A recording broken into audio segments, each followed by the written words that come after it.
بریا سکایبیج باجار قامشلو پارێزەر محمد امین نعیمی بەشداری بولتن آمد بە برێز محمد دەما تەباش بە وەکە دنوچە خۆشی دەمەدا دیارکردن شخوا هەدەپێ هەروها برۆیە حقوقی سەد ساڵێکی داخوازکردنە گۆتەجی دووەرە ڕاکردن دملێ قانونی ده دی چ زاگۆنان ده هەیە گۆ di 12 ساڵان دەنە tenê 5 hevdîtin werin kirin. Êvar baş xwe hêjaya gotinê ku em bêjin zagonê navdewletî û sazî gulser pêkanîna zagonê navdewletî disekinin ev tevdin ha ketine ezmûnekî ne serî ne bînî de dibara tiştê tê pêkanî sûcê tê pêkanî bararê ber ocelan de. Xwe sûcê herî mezin ravandina wî bû ew jî sûceke û sûcê yê dû de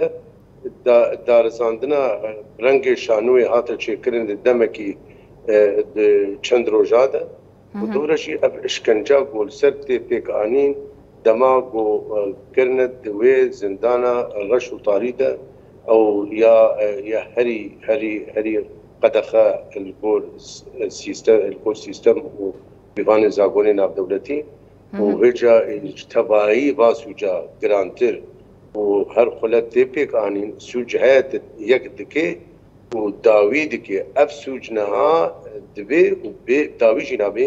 ev sûc çi ye sûcekî gor pîvanê zagonê navdewletî cîzayê wê na gelek e û taybet li gor xala hefta ji sîstema Roma ya sala 1998 ev veşartnarê ber ocelan ev nîrwa ji dema nîro ji roja 25 avdarê sala 2021 û em bigene xulan han tê de diaxivin te agahiyê me serê ber ocelanîne tevlî weke gowanî ser ziman berî niha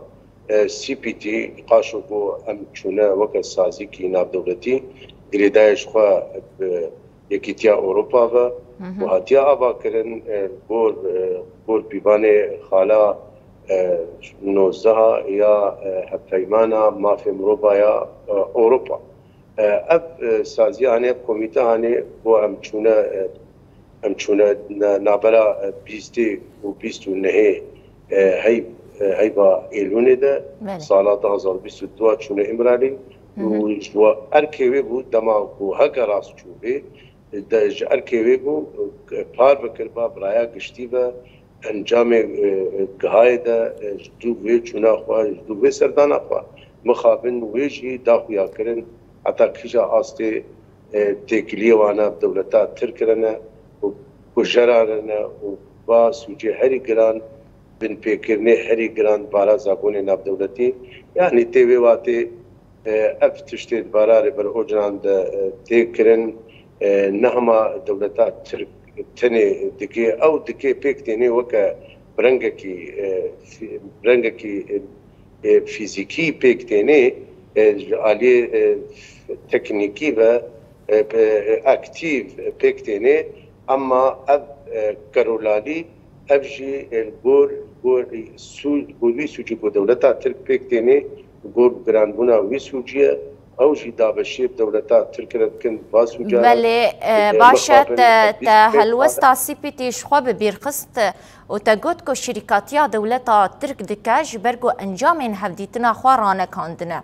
ji bo çi heta niha ev 25 salin li ser van kiryaran nayên cezakirin wek te bîrxist jî ku Eylûna 2022 CPT daxwaz hatiye kirin ku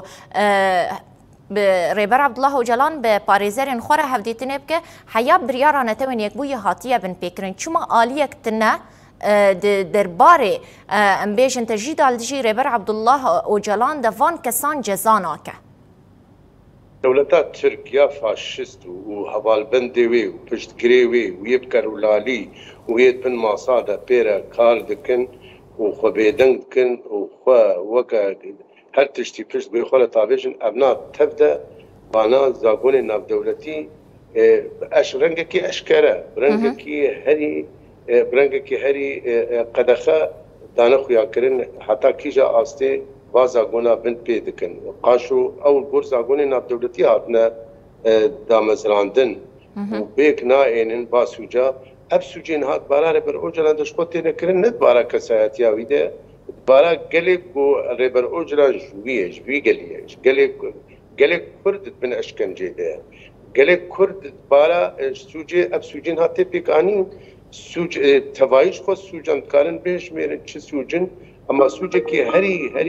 هری نابودن که و هری قدخه گل پیوان زاگون نبدبتی اب سوجه بیک آنینا نجات پرستی اب بیک آنینا نجات پرستی ابنا هاتیه بیک آنینش خو الگور خالا ششا یا حق پیمانا یا نبدولتی یا تنکرنا نجات پرستی ابنها نجات پرستی بارا نه كساتا ريبر اوجلان وهو تم او وجوي وبردنانات بارا قليك كرد كشتيره ودبارا التباي قليك بو بيماف يقو السر اصلا رجلاتا نابين تينا ناس كرن قلي غسن بن بيكرنا ما بن بيكرنا بما في ابنا شخوا قلكي قدخه سوجكي قلكي قدخه جبلي فان هلوستان گر بحثا ما في هيفيه بكن وكو هركس زانت زاگون انده بشتي 24 سالان جگرتني جار كدن دادگه جگرتي تيل دارخستن او جي دبناوي ما في هيفيه ده لدولة ترك جبوب ببارك هشتنا ريبر عبد الله اوجلان ما في هيفيه لبي هف جزاين ديسبليني للسرفرزكه وهبديتني قد أخذك دملي زاغوني ده چند جزاين قالوا دزاغوني ده حتى چه آسته دكارن جزاين دسبليني زيادة بكنو أو قاسي لبيهف جزاين دسبليني للسريبر عبد الله وجلان فرز بكن بله جزاي دسبليني افتراوك ناي داقورتاندن يعني مرونكاري كوهداريا وكا آخافتن مهو كوهدار جيبكي أبجي سوجي كيه سوجي اف كسي اف سازي اف كس اف يقول سر بيكانينا زاغون ناف دولتي سكن ابنا بيكانينا وازاغونا تي خستنج گلك سازيا تي خستن جنتويك بوي تي خستن كونسايا اولهي تي خستن يا ليبوريني يا تي بنافكرن بيجن منظمه العفو الدوليه مخابن فينا بيجران وشهري ويران يا قوتي خستن سي بي تي یا گوتی خواستن کم خباتا یعنی منتدایا ناف دولتی یا گوهاتی دا مزراندن سال 2050 دهاتی دا مزراندن و بریارا نتویک بوی اوشی جار کیوی سر پیک آنینا زاگون ناف دولتی پیک سکنی کسک سر بینا ناس راوستاندن بارا بيكانينا بازا قونينا دولتي دنينا دولتات ترك سوجي قو دولتات ترك بيك كتيني سوجي هري قرانن يعني ابنانها قركرنا الشوازي قركرنا قليب كرده الشوازي قركرنا نتوي بما في الرجلات انا في قشتي ابناء سوجي هري قرانن قوت بيباني زاقونينا بدولتي وتشتكي برنجكي لزقيني دفي دارزاندن سرکش دولتات ترکره چیپن به هواری چی بی جبر کو چینه به شخوا باوریا گلا هاو بزاگون نبدو هاو بسازی نبدولتی تی دمینه چه شخوا ابنها وکا گلی کرد روش آوا تایبت ایمه پارلمان نل سر سازی نبدولتیه ایمه پارلمان سر هیزا گلی ما ویره بر اوجلان رزگار بکی جوی زندانی وی جناب لب و پنجی و کسی دروین او کسی قاشو خوب ناب دکن سر زاگونا سکنن سر پیکانینا زاگون ناف دولتی ابنا یک نکاری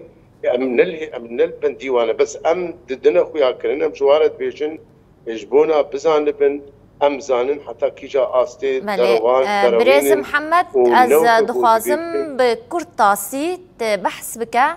جسر ملي و باريزر عند كفاه دا قوداويل تجريدي ورا ام باريزر ام جي بشك شفي كلينا شوازي كارو خباتما هنكي جدايا اما ام جي نجدانا شفي قلي هي زاما يا زانسي ام بيكتين ام دانوستاندي ام تشالاكي خوين فيسكي ام دانوستاندي خوش درفا انا قالك كومخابات شيبون جدرفي روشافا يكل بايتخت لبنان البيروتي تشيبو ويكل باجار لوزاني تشيبو شخوا وغريداي بو صلصالارو لوزاني اما بشك سركه سر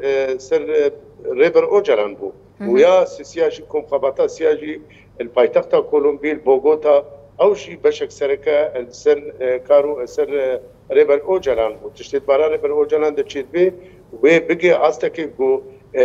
تشتي اف رورشي واف دروبتيا سازين اف دولتي وتبدا تيدا كتيوي والده كو اشكر بوا انها جهان تبدا ازمونك ده ازمونك قلك جراني يعني دفيد رنگك لسكيني او زو ندرنگ ريبر اوجلان رنگك فيزيكي جيانا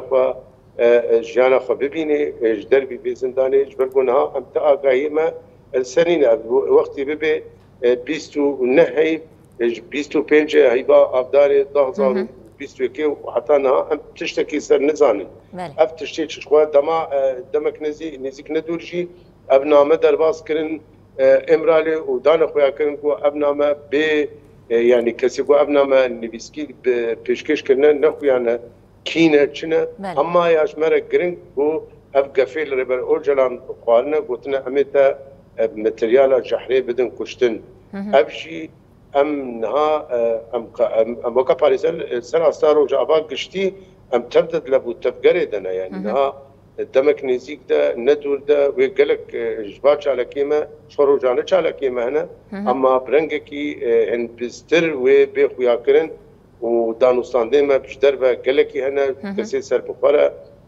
كسي باريزر كسي نگري داي برجونديا نگري داي كلو بلي ابوري وياجي بازرگاني و مخابن ما فتينا بن بيكرن دوارا كلو بلادا تينا بن بيكرن دوارا برجونديا دا نابرا دولتا تركيا فاشيست دو نابا كسي رايدار سراستا جهاني دوارا بيكانينا ما فادا يعني تبدا هاتي بيكاني بور بيبان زاغوني ناب دولتي خاله هشتا يا راغانا ما في مربايا قشتي ودخاله ددوا دجيا هفيمانا ما في سيفيلي وي بوليتيكي ودخاله ششادجي يا هفيمانا دجي النجاة فرستي وخاله شارده جي بروتوكولا يا غريدا يا برشه هر پیمانه جنبی سال 1940 نهاجی و یا پروتوکولا یا گمجی او یا سال 1900 و هفته افتبایی پیمانه افریقی خوا يعني پیمانه افریقیا گلا تیب نافتنا پیمانه مروفا و گلا گشتی دوی پیمانه ده يعني خاله هفته امشي سلاستا جهاني تيبين بيكرن باشا تيبورينا بريز محمد امين نعيمي دماميا تفليبوني بداويبو قال لك سباس جبو تفليبونو نرخاندن انت